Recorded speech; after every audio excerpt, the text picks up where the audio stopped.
ఈ 4 మెతుకుల కోసం ఎన్ని కష్టాలు పడితే కానీ ఇవి రావు.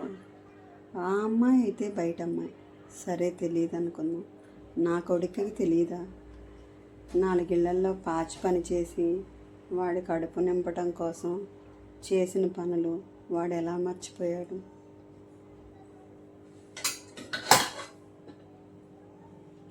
ఈరోజు ఏదో లగ్జరీ లైఫ్కి అలవాటు పడి బతుకునంతా మర్చిపోయి, గతాన్ని మర్చిపోయి ఇప్పుడు వాళ్ళ ఇష్టానికి వచ్చినట్టు ఉంటున్నారు.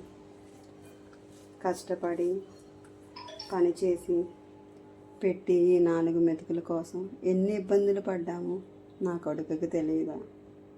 ఇలా ఎలా మర్చిపోతారు?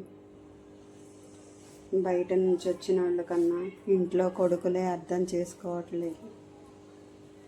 వాడికి తెలుసు నేను ఎంత కష్టపడి చదివించానో, వాడికి తెలుసు. అయినా సరే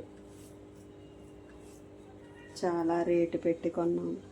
సద్దన్నం అయితే ఏమైంది? వాళ్ళ ఇష్టానికి వాళ్ళు చేస్తారు, మనకి తప్పదు కదా మరి.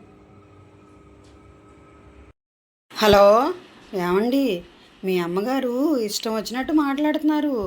ఎన్నేసి మాటలు అంటున్నారో తెలుసా? అసలు మీకు బాధ్యత లేదంట, మీరు పనికి మాలిన వాళ్ళంట, అసలు మీరు ఆవిడ్ని పట్టించుకోవట్లేదంట, అన్నం కూడా పెట్టట్లేదంటండి. గొనుక్కుంటున్నారు. ఎన్నేసి మాటలు అంటున్నారో. నన్నంటే అన్నారు, నేను ఎలాగైనా పడుతున్నాను. మిమ్మల్ని కూడానండి ఎన్ని తిట్లు తిడుతున్నారో. అమ్మో అమ్మో, నా నోటితో నేనైతే చెప్పలేనండి. అస్తమాను గొనిగే పని మీదే ఉన్నారు. మీరంట అస్సలు చెప్పిన మాటే వినరంట. చిన్నప్పటి నుంచి ఆవిడికి నరకం చూపించారంట. సచ్చినోడితో చచ్చిపోతున్నాను, సన్నాసి, ఎదవా అని తిడుతుందండి మిమ్మల్ని. మీరంత మంచోళ్ళండి. చూడండి, మిమ్మల్ని పట్టుకొని మీ అమ్మగారు ఎన్నేసి మాటలు అంటున్నారు.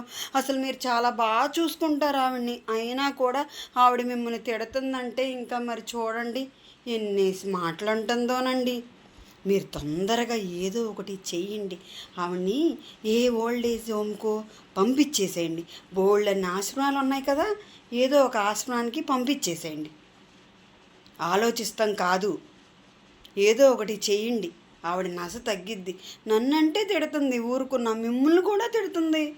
ఎలా పడతారు చెప్పండి? మీరేమన్నా చిన్నపిల్లలా? మీరు కూడా పెద్దోళ్ళు అయిపోయారు కదా.